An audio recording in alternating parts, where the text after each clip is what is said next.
It's another edition of Time About the Movies. We're taking a look at the weekend of August 10th, 1990. Once again, we got 4 movies to look at, so let's not waste any time. Let's just jump right on into it, and we'll start with the biggest new release of the weekend, and that was Joel Schumacher's psychological horror thriller, Flatliners, starring Julia Roberts, Kiefer Sutherland, and Kevin Bacon.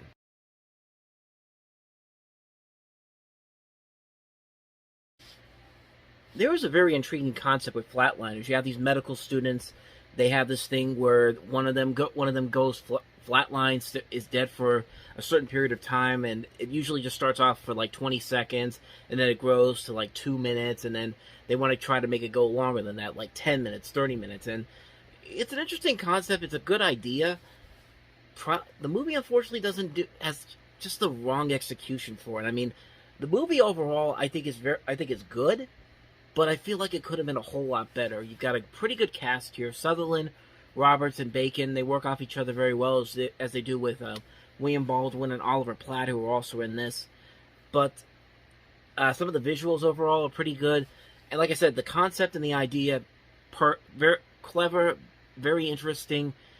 Unfortunately, it doesn't. The story kind of goes through the generic plot, the typical plot you would see in a formulaic type of movie like this. Like, something happens, one person becomes the bad guy, and it becomes like it just becomes predictable what's going to happen at the end. Like, something that it's going to be very, it's just not going to live up to the expectations that the the premise and the cast here have worked for. This movie almost works as a great movie, but as it is, it's a good movie. It's a good movie that really could have been a whole lot better if they had just if the script writing had been a little bit better. That's what I want to say. The script writing here is not very good. Like, it's for a story structure, it kind of just takes the same formulaic route we see in movies like this.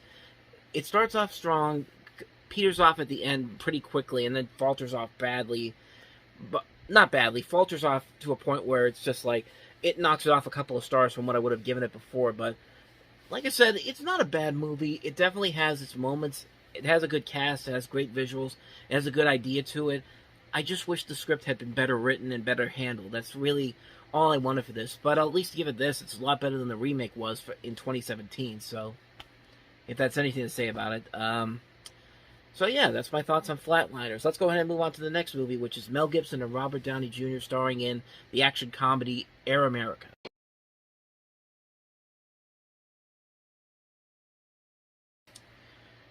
Yeah, kind of like Flatliners, a movie that had potential, has a really good cast to work with, especially the two leads, Mel Gibson and Robert Downey Jr., but man, did they advertise this movie the wrong way.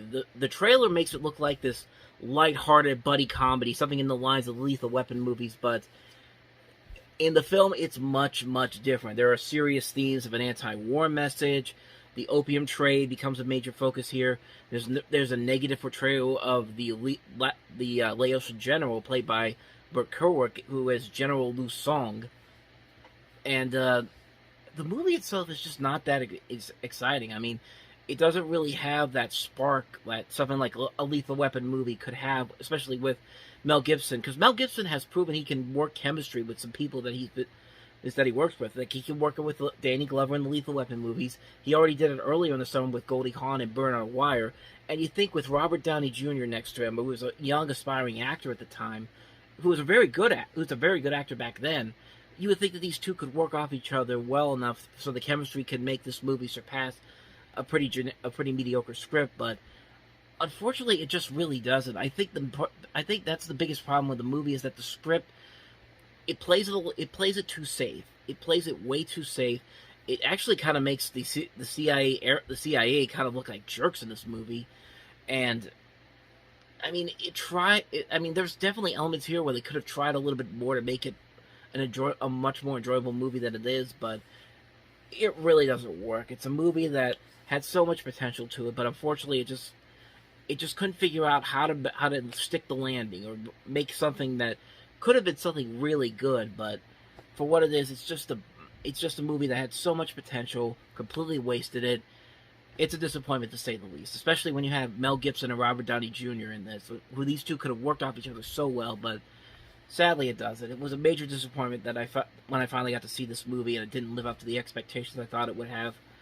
But that's very American for you. So let's go ahead and move on to the next movie, which my mind has gone blank right now. So you're going to see it right here.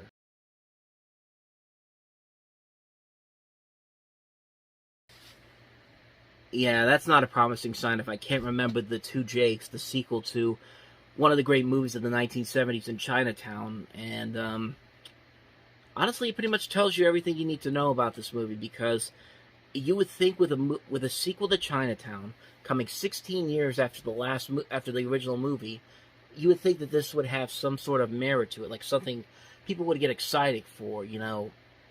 But unfortunately, this is one of those movies that had been in production hell for so many years. The script for this actually was finished in 1984, I should say. It actually dates back all the way to when Chinatown just came out 2 years afterwards in 1976. But then the script finally got finished in 84. Robert Towne was supposed to direct the film. If you see the Paramount 1985 trailer reel, it's heavily marketed in there as a movie that is eventually going to happen at some point with Robert Towne directing it, and unfortunately that never happened. When they were working on it in 85, they had Kelly McGillis, Kathy Moriarty, Dennis Hopper, Joe Pesci, and Harvey Keitel all casted. They were set to go. All the sets were built. Filming was about to begin.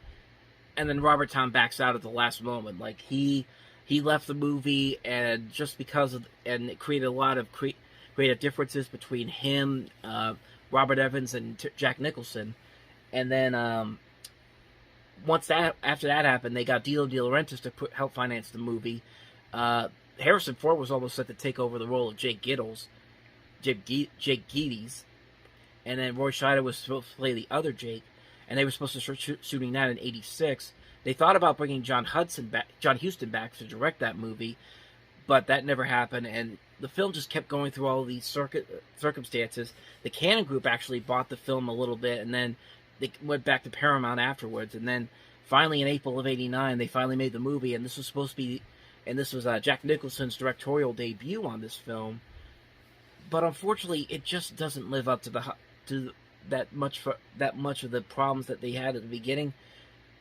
You have to have a really good movie if you've had that many production difficulties, and unfortunately, the movie just doesn't have any of that. It doesn't have that same spark that the original Two Jakes had, the original Chinatown had. I'm getting so confused right now, because the original Chinatown, it's a movie that still very much holds up almost 50 years later. This movie just doesn't feel necessary. Like, there's nothing about this story that feels like it needed to continue. Chinatown had a good conclusion to its story. And so when this movie, it's just like, what's the real point of this? I mean, what am I really getting from this movie that it's so important that you had to make this movie? And sure enough, the movie didn't do so well. It crashed and burned at the box office. It only made back $10 million of its $25 million budget. And for a movie that was heavily hyped, long in production, waited over 15 years to get made, and you have Jack Nicholson not only starring but directing as well, and it still has a pretty good cast: Harvey Keitel, Meg Tilly, Madeline Stowe, Eli Wallach, Ruben Blades, Frederick Forrest, David Keith, Richard Farnsworth, Tracy Walker, James Hong, Faye Dunaway, Tom Waits. For a movie with that big of a cast in here, and then for just to come out like this, that's a major, major misfire for Paramount Pictures, especially since their summer started off with them completely re-editing another 48 hours within a week before its release, creating one of the biggest clusterfucks you'll ever see, and then it ends with this. So yeah, needless to say, this movie is not very good. This is a very lackluster sequel to a movie that still holds up very well, and like I said before, you didn't really need this movie. There was really nothing there that we needed to know in a sequel film, and this movie really has no purpose of existing. The Two Jakes, like I said, it's just a movie that doesn't need to exist. It's a movie that it's there. It's supposed to be something. It doesn't have that same. It doesn't have that same. What am I trying to say? Epic qualities that the first movie did, and there really is no reason for it to exist. So, yeah. So you can see why I forgot it in the beginning, and most people probably forgot it even existed until now. So that's the Two Jakes. Now let's go ahead and move on to the last movie, and that is Twister. Not the '96 movie, but the comedy called Twister.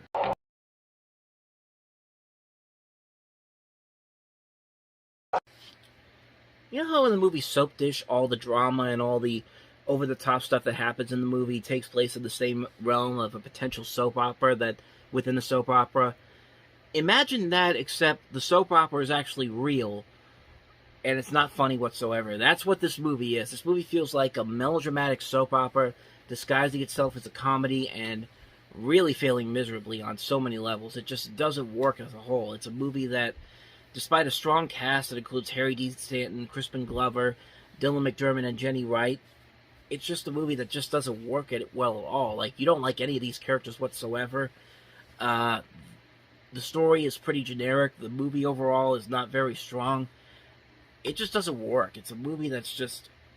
It has its heart in the right place, I guess, but it's just a film as a whole that just doesn't really pan out as well as I think they wanted it to. It's a movie that quickly came and went. Not a lot of people saw it, and you could probably tell why. It's just not a very good movie overall, and I really don't have anything more to say about that movie. So, Twister. So with that said, that's going to wrap up another edition of Time About the Movies. We continue on next week with 4 more new movies, including The Exorcist 3, which many people would say is probably the best Exorcist sequel that you'll ever see. But that's not really saying all that much. We'll delve into that one. We'll also delve into Steve Martin and Rick Moranis in the comedy My Blue Heaven. James Belushi and Charles Grodin in Taking Care of Business, one of the early film works of J.J. Abrams, who you might have heard of before. He did stuff like... He did a show on an island. He took over a couple of sci-fi franchises. This is one of his early film works, so we'll see how that panned out for him. And we also have David Lynch's controversial Wild at Heart, his first movie after Blue Velvet, 4 years prior to this. So we'll definitely look at all 4 of those movies next time around. But until then, thank you guys for watching. And as always, if you want to see more videos like this, check out the playlist on the next page. Check out the previous episode. And I'll see you guys tomorrow for another new episode. So until then, take care.